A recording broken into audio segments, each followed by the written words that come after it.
दोस्तों, जब से अग्नि प्राइम मिसाइल का सफल परीक्षण किया है डीआरडीओ के द्वारा, तब से लेकर अभी तक केवल और केवल अग्नि प्राइम की ही चर्चाएं चल रही है चारों तरफ। तो इन्हीं के बारे में मैं आपको बताने वाला हूं। दोस्तों, इसको लेकर कुछ खुलासे हुए हैं जिसके बारे में हम डिस्कस करेंगे। और सबसे बड़ा सवाल कि अग्नि फैमिली की बाकी सारी मिसाइलें क्रीमिश या फिर व्हाइट कलर में होती हैं, लेकिन ये मिसाइल ब्लैक क्यों है? इसे इतना खूबसूरत क्यों बनाया? कुछ कारण तो होगा ना। तो इन्हीं सबको लेकर हम चर्चा करेंगे।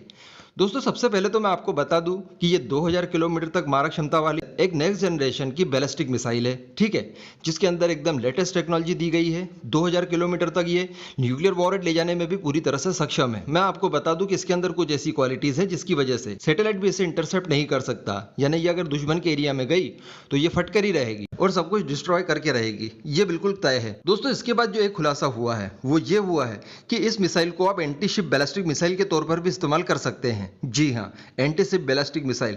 आप सोचिए कि इतनी भारी भरकम मिसाइल नेक्स्ट जनरेशन की 2000 किलोमीटर रेंज वाली, अगर इसे हम लोग किसी राइवल कंट्री के शिप को डिस्ट्रॉय करने के लिए अगर इस्तेमाल करेंगे तो सोचिए उसका हाल क्या होगा।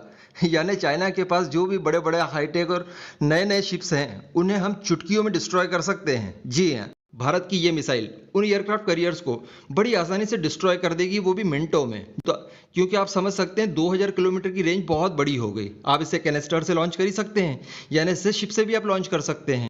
तो दोस्तों, ये हमारी नेवी के लिए भी एक वरदान साबित होगी।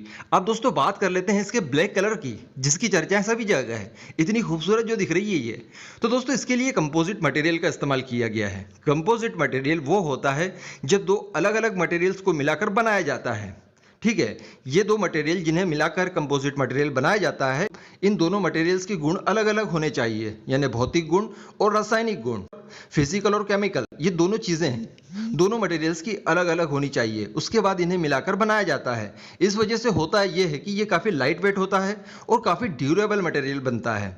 मैं आपको बता दूं कि साल 2000 से अमेरिका की कंपनी बोइंग भी अपने विमानों के लिए कंपोजिट मटेरियल का इस्तेमाल करना शुरू कर दी है।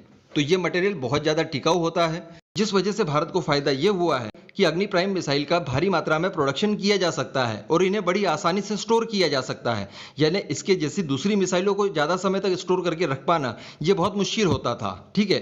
तो हो सकता है इसी मटेरियल की वजह से इसका रंग ब्लैक हो, या हो सकता है इसके ऊपर कोई कोटिंग चढ़ाई गई हो जो कि स्टील्थ कोटिंग हो, जिससे कि इसे रडार इंटरसेप्ट ना कर सके। जिस तरह का कलर आपने F-22 रैप्टर पर भी देखा होगा, काफी सिमिलर सा कलर है दोनों के ऊपर, तो हो सकता है इसका पर्पस वही हो। दोस्तों, इसी के साथ साथ दोस्तों, ये जो कंपोजिट मटेरियल होता है ये बहुत ही ज्यादा फ्लेक्सिबल होता है, यानी कि किसी भी सूरत में टूट नहीं सकता।